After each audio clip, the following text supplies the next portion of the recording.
Le Mali devrait pouvoir être déclaré indemne du ver de Guinée. Cette certification sera le fruit de la campagne de communication de masse déclenchée par le département de la santé et dont le lancement symbolique a eu lieu ce matin à Yirimadio en présence de notre reporter Alousseni Touré.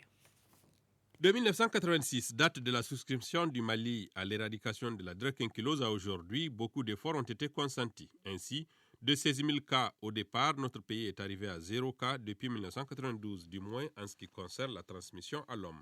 Quelques cas chez les animaux ont été recensés, d'où la nécessité de renforcer la surveillance. Nous avions eu 0 cas en 2016. Nous pensons maintenir ce 0 cas. Il y a certes eu des cas chez les animaux, mais nous pensons que nous pouvions arrêter la transmission et aller vers la certification pour que dans 3 ou 4 ans, le Mali soit déclaré libre de ver de Guinée.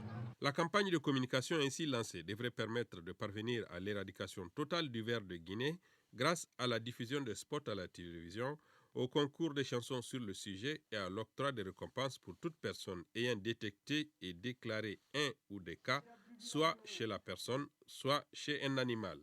La campagne de communication en faveur des activités d'éradication du ver de Guinée se tient non seulement à une phase importante du processus d'éradication, c'est-à-dire l'arrêt de la transmission, en tout cas de la forme humaine de la maladie, mais aussi au moment où plus de 11 cas d'infection ont été notifiés chez les chiens dans un district sanitaire du Mali.